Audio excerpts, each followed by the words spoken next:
Okay, good morning, everyone. Welcome to the second day of Ragtime, and today's chairman is Wojciech Kluźniak, and I will give him the. Right. Good morning. We have three speakers in today's session, so let's move to the first one. James Bestin will tell us about jet variability, properties of gamma ray bursts. Thank you.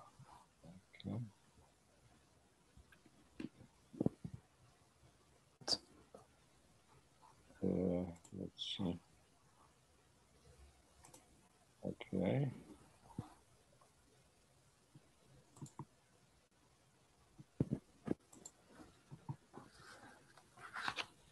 Ready, James? Yes, I am ready. So Okay. shall I start? Go ahead. Thank you. My name is Bestin James. I am a PhD student at Center for Theoretical Physics of the Polish Academy of Sciences. Today I am presenting my work done with Professor Agnieszka Janiuk. In the introduction, relativistic jets are observed in a whole range of black hole masses from stellar mass black holes, for example, in black hole X-ray binaries and gamma ray bursts, to supermassive black holes, for example, in active galactic nuclei. Such extreme events are believed to take place in an relativistic jets are also blazars are a type of active galactic nuclei characterized by non-thermal radiation produced in a relativistic jet pointing towards our line of sight. Gamma ray bursts are among the most energetic events in the universe, releasing a total energy of 10 to the power 52 to 54 ergs. Such extreme events are believed to take place in an ultra-relativistic jet pointing towards the Earth. It is observed that the launching and collimation mechanisms are common in both this class of jets, that are thick disk or corona, pressure gradient in surrounding wall, external jet or toroidal magnetic field. Acceleration of jet occurs due to both magnetic field action and accretion disk rotation. The blazar jets are pointing dominated and are believed to be powered by Blandford-Snark mechanism, which can extract energy from a rotating black hole. The figure shows a simple schematic for this Blandford-Snark mechanism. And this is the expression for the total power in the Blandford-Snark mechanism, where phi denotes the magnetic flux and omega is the spin of the black hole.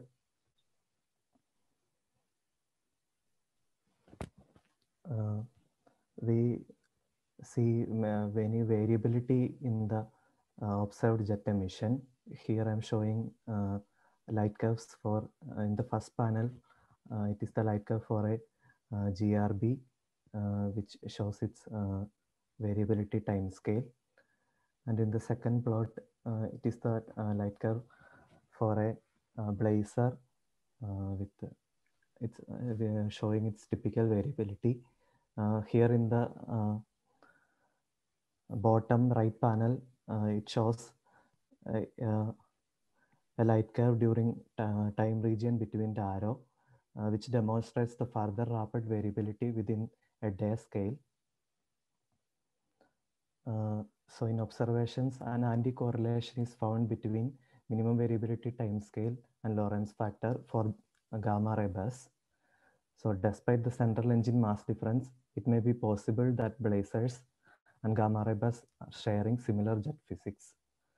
So in a paper by Wu et al. In 2016, they showed that blazar and gamma ray bursts share the properties of their jets despite their different Lorentz factors and accreting black hole masses. This is the plot showing the correlation. They find an anti-correlation between the minimum variability timescale and Lorentz factor gamma, and with a joint correlation given by this expression.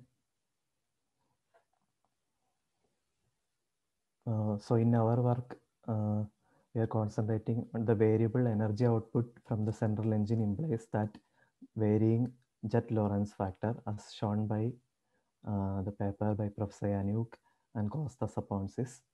This may lead to occurrence of internal shocks and affect both GRBs and blazars observed variability. In our work here, we explore the scenario of magnetically driven accretion and jet variability related to MRI timescale.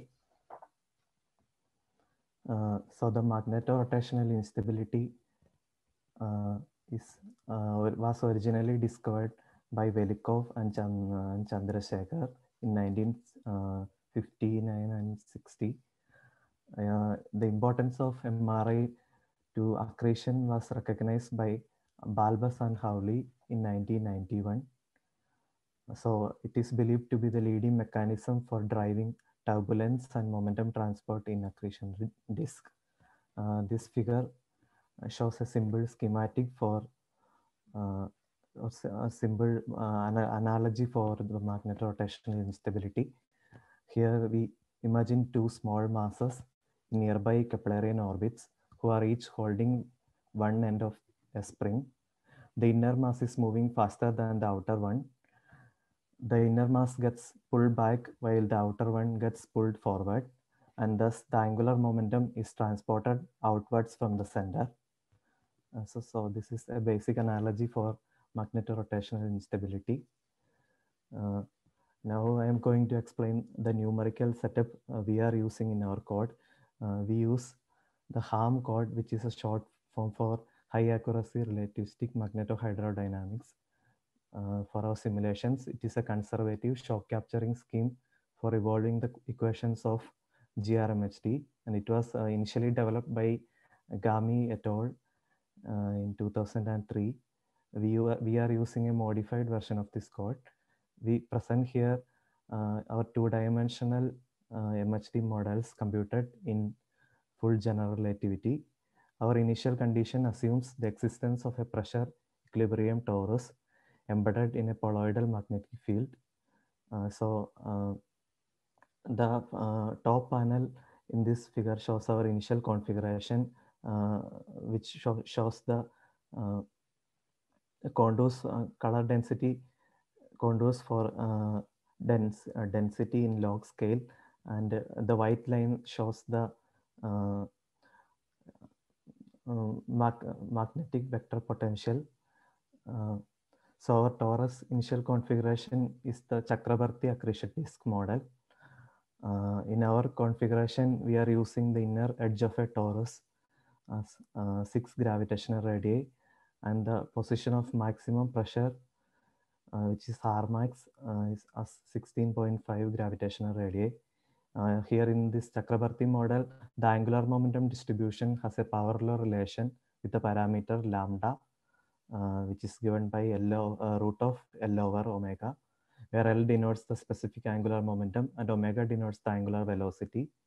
So in this case, in the Chakrabarty model, the equation governing the behavior of lambda with the R is given by this expression, which is a cubic equation. And the plot shows equipotential surfaces for the distribution, which is taken from the Chakrabarty's original paper.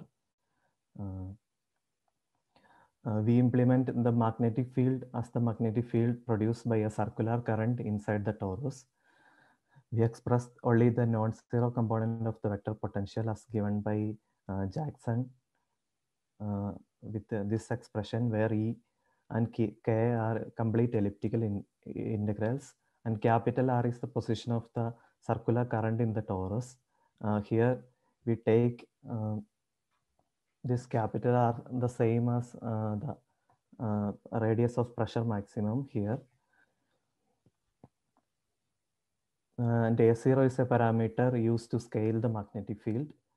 all the simulations start with this initial configuration and evolve with the jet launching. So basically the code works in a general relativistic framework. For a convenient aspect, the dimensionless units are adopted with the gravitational constant G equal to C equal to black hole mass M equal to 1. This means that the mass of the black hole can scale the simulation. For example, the gravitational radii is given by gm over c square, and the time is given by gm over c cube. So we are studying a family of models. Our models are parameterized by black hole spin and the initial magnetization of the matter. We use the initial gas to magnetic pressure ratio, beta, across the torus to scale the magnetic field. Beta depends also on the black hole spin parameter, the Kerr parameter A, because of the properties of the torus solution for the gas pressure distribution. We define a family of models with varying magnitudes of beta, normalizing them to the maximum value within the torus. Here this plot shows the equatorial distribution of beta within the torus. Here is the radius, the inner radius of the torus, inner edge of the torus, and here is the outer edge of the torus, and this is the plot for the beta normalized to a maximum of 60 within the torus. So the average value within the torus would be 15 as calculated from this distribution, and as can be seen from the plot, the beta distribution also depends on the Kerr parameter A. So we use 3 values for beta, and we change the Kerr parameter to study. So now I am going to tell about how we calculate the energetic parameter of the jet. So HARM is a non-radiative GRMST code, and by definition we cannot produce a light curve from it. So instead of a light curve analysis to determine the variability of the emission, we are using the energetic parameter mu, which is given by gamma h times 1 plus sigma, which is the sum of the inertial thermal energy of the plasma and the Poynting flux. So assuming a flat spacetime, we can interpret this parameter as the total plasma energy flux normalized to the mass flux. It can also provide an estimation for the maximum achievable Lorentz factor, gamma at infinity, by assuming that Poynting and thermal energy is transformed to baryon bulk kinetic. So in this plot, this is the color plot, two-dimensional plot for the jet structure at an evolved time, which is 2000 TG. So this plot shows the jet energetics parameter mu, the distribution of the jet energetic parameter, and this model shows this plot shows the models with the beta normalized to maximum within the torus as 600, and Kerr parameter 3 different values. So we can observe from the plot that the jet structure is highly inhomogeneous, and larger values of mu are reached at the edges of the jets rather than near to the polar axis. So since it is a inhomogeneous, we calculate the jet energetics parameter at 2 chosen points along the jet direction located at 5 degree.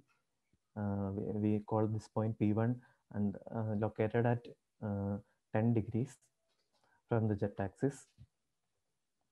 So this plot shows the time variability for total energetics as measured at inner region of the jet for 2 different normalization of the magnetic field. As mentioned, the mu parameter is measured at 2 points along the jet. So the Lorentz factor and minimum variability timescale calculated from these 2 points are averaged.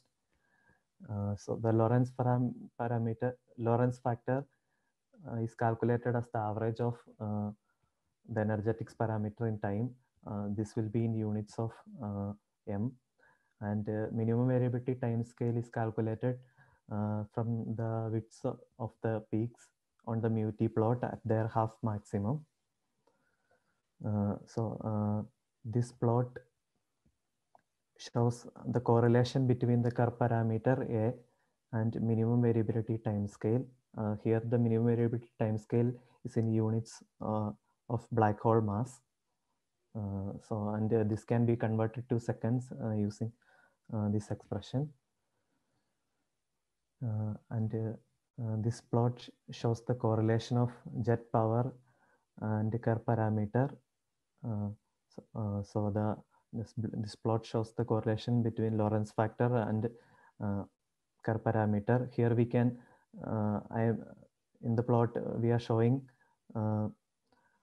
values calculated from 2 points and their average. So it can be qualitatively seen that here the point 1 is at 5 degrees from the jet axis, and point 2 is at 10 degrees from the jet axis. So it can be qualitatively seen from the plot that the point near to the jet axis has lower energies, average lower energies, and more farther from the jet axis has more higher energetics. And so let me summarize. We confirm the existence of the correlations between the inferred minimum variability timescale and magnetic field strength, as well as the black hole spin. Also, we notice that we have a highly inhomogeneous jet structure, and the parts that are farther away from the jet axis are more energetic.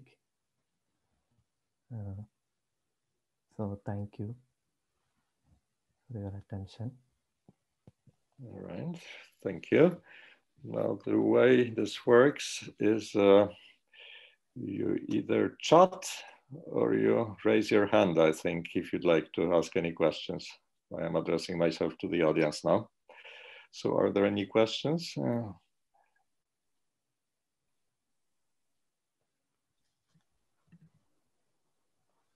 Can I have a question?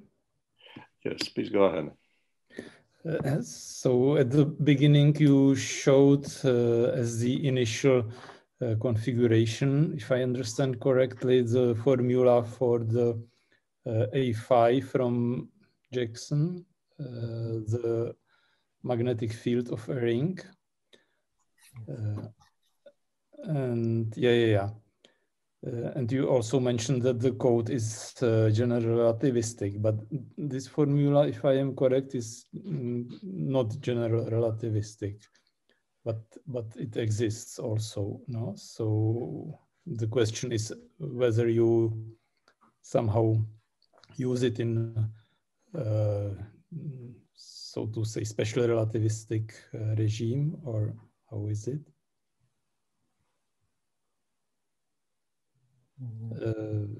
Is it clear what I'm asking? Yes, yes. Actually, the prescription was given by a postdoc in our group. Yeah, I think the similar prescription exists for Schwarzschild or Kerr metric loop around the Schwarzschild black hole or Kerr black hole. But I don't think that it is this one. No, this is just without gravity. Is if I am correct? Yes. Yes, this is without gravity, like the classical. Yeah, I suppose the jet is very far away from the black hole. Ah, okay. Yeah. Yes, also for the variability of the energetics, we made an assumption of the asymptotically flat space-time. So this is more or less consistent. We compute the jet energetics at 200 Rg. So, yeah. Right. We have time for more questions. Please don't be shy. Thank you. Is there any, can I ask, is there any hope for resistive or viscose? How you, because you are in ideal MHD?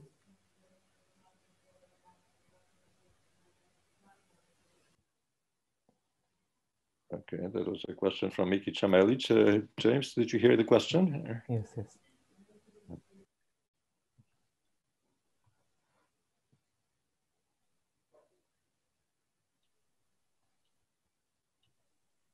Sorry, did you hear the question or?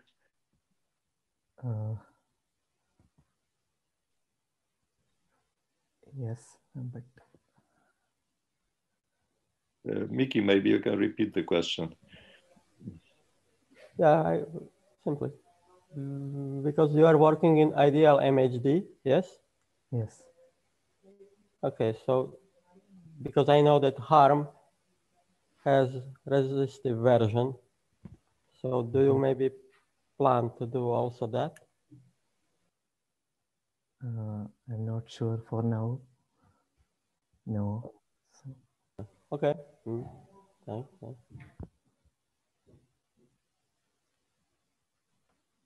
Okay, I suppose there are no plans at present to include resistivity in your version of harm. Is that, this is how I understood your response. Thank you. Okay. Any other questions? We have a couple more minutes.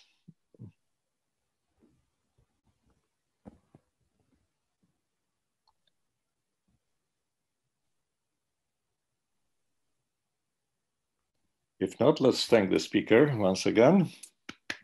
Thank you very much.